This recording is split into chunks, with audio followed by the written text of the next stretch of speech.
오늘 은혜 받으실 하나님 말씀 보도록 하겠습니다. 사도행전 6장 8절부터 15절까지 말씀입니다. 신약성경 사도행전 6장 8절부터 15절입니다. 신약성경 195페이지에 있습니다.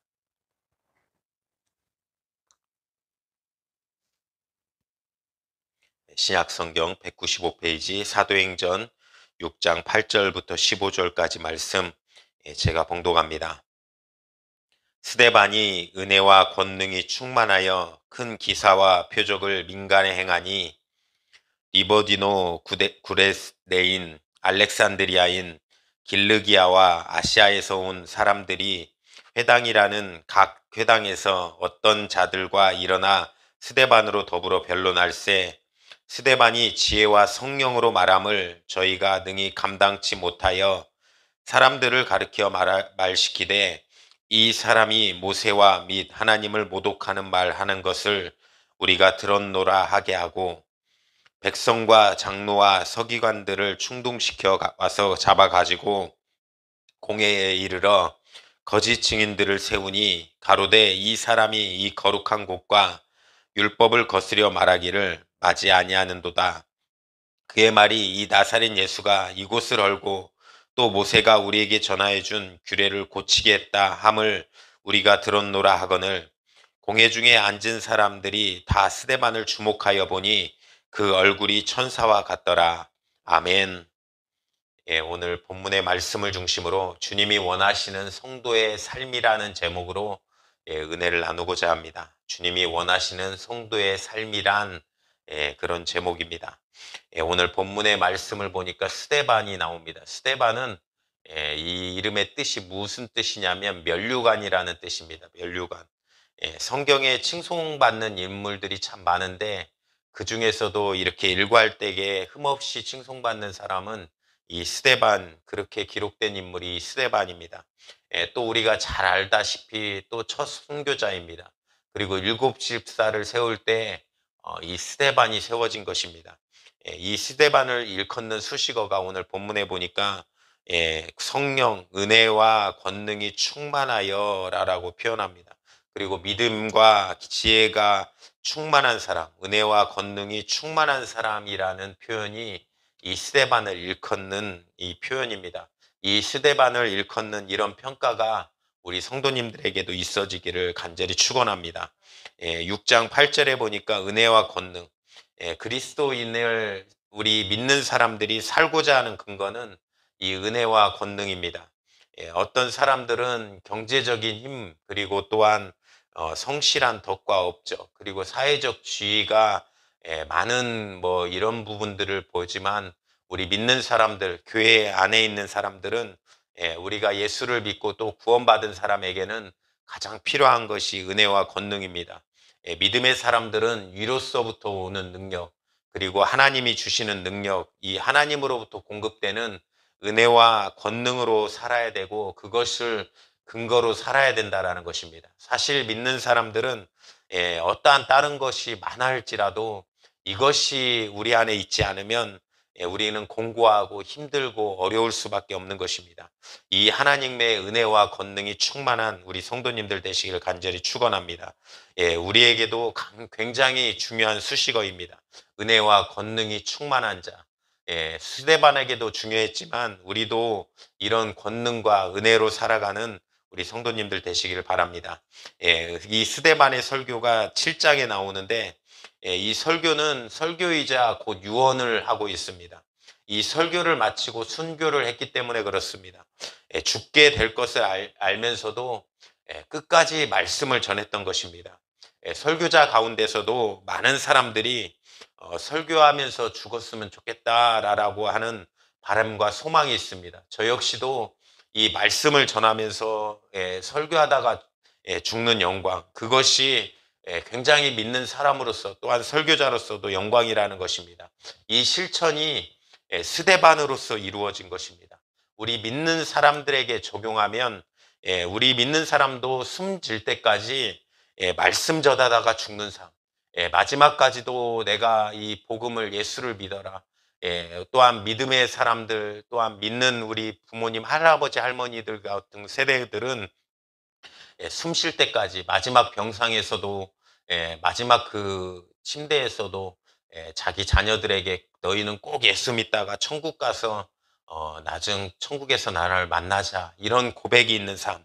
이런 삶이 우리에게도 마지막까지 있어지는 삶이어야 된다라는 것입니다.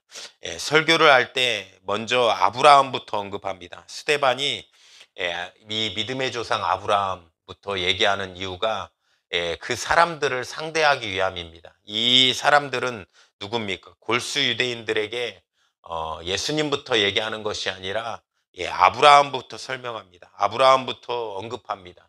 그러니까 이들이 믿음의 조상 아브라함을 언급하다 보니까 듣습니다. 이거는 우리가 전도할 때 그 사람의 상대의 관심사부터 얘기하는 것이 중요하다는 얘기입니다. 설교의 내용은 아브라함에 대한 삶에 대해서 얘기하는데, 이 아브라함의 삶은 크게 두 가지로 요약될 수 있습니다. 첫 번째는 나그네의 삶을 살았다라는 것입니다. 그리고 또한 한 가지는 하나님의 약속을 믿는 그런 믿음을 가지고 살았다는 것입니다. 믿음의 조상 아브라함은 나그네적인 삶을 살았습니다. 그러니까 기존의 안전한 곳에서 떠나서 하나님의 명령을, 하나님의 약속을 붙드는 삶, 그런 삶을 살았다라는 것입니다. 기존에 아브라함이 살았던 곳은 하란 땅, 그곳은 메소포타미아 문명의 지대였습니다. 그러니까 굉장히 잘 사는 나라, 굉장히 어떤 물질적으로 풍부한 곳, 그런 곳을 말하고 있습니다. 잘 사는 곳에서 떠나라고 했을 때 하나님이 떠나는 것, 그것이 나그네적인 삶이라는 것입니다. 이 땅의 것을 나그네란 이 땅의 것을 가지고 있는 것이 아닌 것이 그냥 흘러 넘치는 것, 그러니까 이곳을 거쳐가는 것. 그러니까 우리가 나그네적인 삶을 산다라고 하면, 우리는 이 땅에서 삶이 나그네라고 하면 우리는 곧 천국에 갈 소망을 가지고 살아야 된다라는 것입니다. 그래서 이 빌립보서 3장에는 우리의 시민권은 하늘에 있다라고 선포하고 고백하는 것입니다. 우리가 이 땅에서도 나그네의 삶을 살아갈 때는 사실 나그네의 삶을 살아가는 사람들을 보면 이 땅의 것을 누리거나 이것을 가지려고 노력하지 않습니다. 제가 이제 어떤 이사를 할 때 보니까 저희도 이제 이사를 하다가 짐을 자꾸 줄이더라고요. 침대도 누굴 주고 팔고, 피아노도 팔고, 또 어떤 나빈 책상은 아는 사람 주고, 계속해서 짐을 줄여갑니다. 왜 그러냐면 이것이 이 짐을 가지고 이동하기는 너무나 힘들기 때문에 그렇습니다. 저기 이민 가는 사람들을 보면, 이민 가는 사람들은 짐을 어떻게 줄일까를 고민하더라고요. 어떻게 내가 누릴까? 어떤 집을 더 넓힐까? 아니면 좋은 물건을 살까? 내가 더 어떤 짐을 가질까가 아니라, 왜 그러냐면 이민을 갈 때 이것을 가지고 갈 수 있습니까? 예, 배로 싣고 가지 않는 한 다 놓고 가야 돼요. 그렇기 때문에 내가 가진 짐 아무리 좋은 거라도 줄이는 거에 있습니다. 선교 가시는 분들도 마찬가지예요. 그런 것이 이 땅에 그것이 나그네적인 삶이라는 것입니다. 나그네는 또한 선교적인 의미도 있습니다. 선교할 때 우리가 이런 것을 다 버리고 가는 의미, 이것도 우리에게 있다라는 것입니다. 복음이 필요한 곳에 가서 이 땅의 것을 다 욕심부리지 말고 버리고 살아가는 삶, 이것이 나그네의 삶이라는 것입니다. 이 또한 아브라함은 믿음의 삶을 살았습니다. 믿음은 하나님의 약속을 믿는 것입니다. 하나님의 약속 무엇이었습니까? 내 자녀가 무수하게 많아질 것이다. 스데반은 이 두 가지를, 사실을 이 복음을 이 아브라함에 대해서 얘기하면서 이것을 전합니다. 사도행전 7장 5절에 보니까 5절을 제가 한번 읽어보겠습니다. 그러나 여기서 발 붙일 만큼도 유업을 주지 아니하시고 다만 이 땅을 아직 자식 없는 저와 저의 씨에게 소유로 주신다고 약속하셨으며 라고 얘기합니다. 그러니까 무엇을 얘기하냐면 여기서는 발붙일 만한 유업이 없다라는 것, 그리고 또한 자식도 없는 저에게 자식을 소유를 주겠다, 자식의 소유를 주겠다라고 약속했다라는 것입니다. 이 약속을 아브라함이 믿었습니다. 하나님의 약속을 믿는 것이 믿음이라는 것입니다. 사실 하나님께서 가장 이렇게 기뻐했던 것. 아브라함도 흔들릴 때가 있었습니다. 처음에는 이제 환경이 어려웠을 때 애굽에 가가지고 사라를 누이라고 하는 그런 자기 목숨을 살리고자 하는 그런 선택을 했음에도 있었고, 또 이스마엘이 몸종 이삭이 안 태어나니까 몸종 하가를 통해서 이스마엘이 태어났을 때 내 후사라라고 생각했을 때도 있었습니다. 그런 모든 것이 그러면서도 그래도 끝까지 하나님을 향한 믿음을 잃지 않았다는 것입니다. 창세기 15장 4절부터 6절까지 보니까 내 자식이 하늘의 별과 같이 많아지리라 했을 때 그것을 여호와를 믿으니라라고 아브라함이 고백합니다. 그것을 하나님께서 기뻐하시면서 의로 여겼다라는 거예요. 그 믿음을 말미암아 의로 여겼다. 그러니까 그 하나님께서 가장 기뻐하시는 것 중에 하나는 그가 계신 것과 그가 자기를 찾는 자들에게 상 주시는 이심을 믿는 것입니다. 그 믿음이 있는 사람들을 하나님이 기뻐하신다라는 것입니다. 성도는 그래서 하나님의 약속을 믿고 또한 그 하나님이 계신 것과 그에게 상 주시는 이심을 믿고 살아가야 된다라는 것입니다. 로마서 4장에는 1절과 2절에는 이렇게 고백합니다. 그런즉 육신으로 우리 조상인 아브라함이 무엇을 얻었다 하리요? 만일 아브라함이 행위로서 의롭다 하심을 받았으면 자랑할 것이 있으려니와 하나님 앞에서는 없느니라 라고 고백하는 것입니다. 여기에 중요한 우리의 믿음을 구원에 대한 얘기가 있습니다. 여기서 중요한 것은 행위로 믿음을 갖는 것이 아니라는 것입니다. 행위로 얻는 것이 아니라 믿음으로 갖는 것입니다. 이신득이라고 우리가 믿음으로 말미암아 의롭다함을 얻는다라고 얘기하는 것입니다. 우리의 신앙의 과정을 볼 때, 신앙의 자라는 과정을 볼 때, 어떤 사람은 어떤 성령의 역사를 만나서 갑자기 막 구원의 역사를 받는 경우도 있습니다. 그런데 대부분은 어떻습니까? 이 모태신앙들은 부모님 따라서 교회를 다닙니다. 그리고 또한 어떤 사람들은 전도를 받아서 교회를 옵니다. 그러면 그 전도를 받아서 온 사람들은 누군가의 섬김이 있습니다. 누군가가 계속 교회 오자고 합니다. 처음에 왔는데 무슨 말인가도 잘 못 알아듣습니다. 어떤 말을 하는지도 잘 모릅니다. 그러나 계속 이렇게 말씀을 듣다가 또 성경을 또 누가 가르쳐 줍니다. 성경의 이 말씀은 이런 말씀이라고. 근데 처음에는 잘 이해도 안 듣습니다. 또 속도 썩입니다. 나는 이번 주는 안 갈래. 어떤 힘든 일이 생기면 나는 이번 주는 교회 가지 않을 거야. 말씀 듣지 않을 거야. 막 그렇게 속도 썩입니다.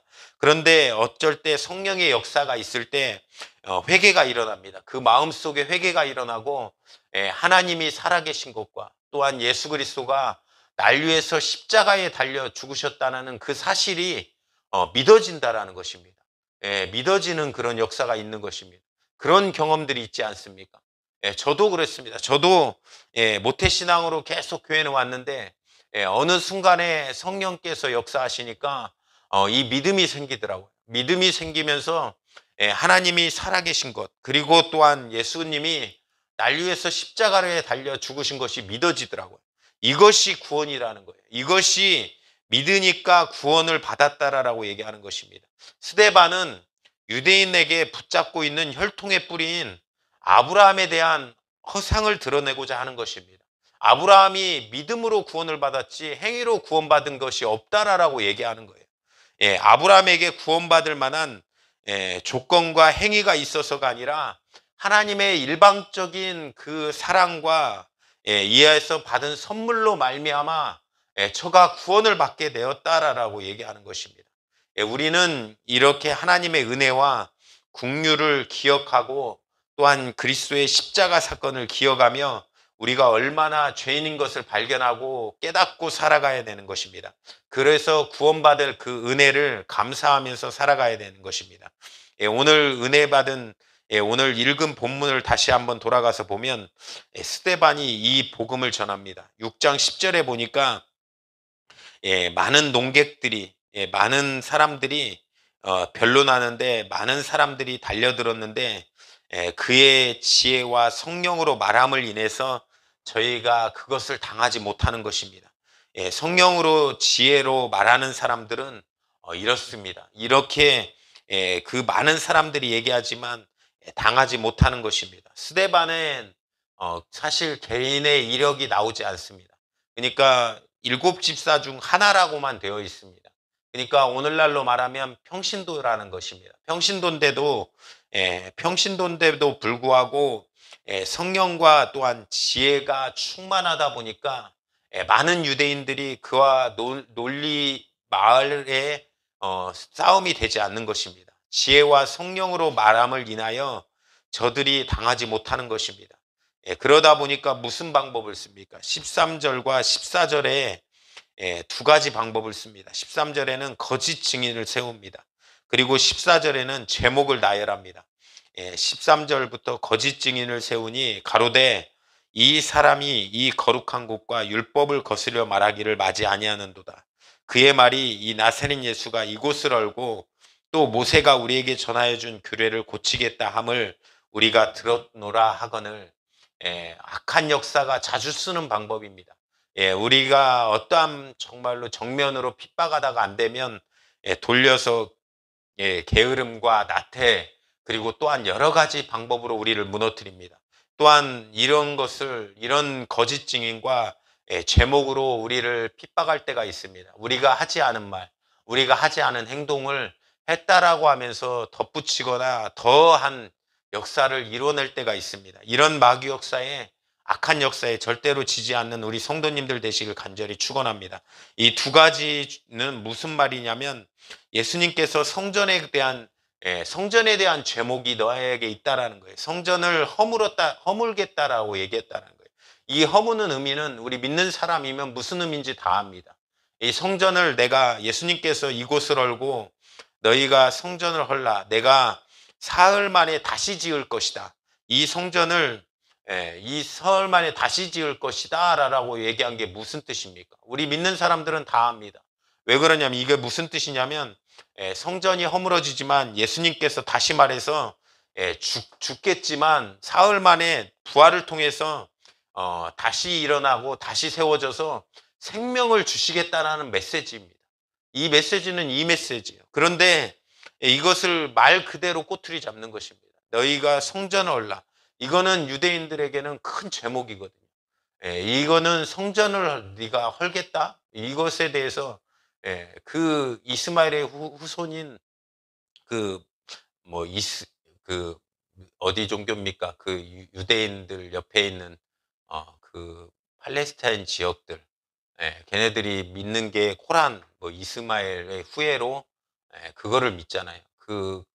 거기도 있더만요. 그 검은색 뭐 천을 쳐놓고 그 안에 아무것도 없습니다. 근데 그거를 뭐 돌아요. 매년 많이 사람들이 죽었다 하는 게 거기서 그거 돌다가 죽고 밀려서 죽고 깔려서 죽고 마지막에는 뭐 돌 같은 걸 던집니다. 근데 거기 돌 맞아 죽고 막 그런 거예요. 그만큼 그거를 위대하게 봅니다. 근데 이렇게 위대하게 보는 것을 성전을 헐라라고 했으니 얼마나 큰 제목입니까? 또 규례를 고치겠다라고 했다라는 거예요. 그러니까 율법에 대한 문제를 걸고 넘어집니다. 성전에 대한 제목 그리고 율법에 대한 문제.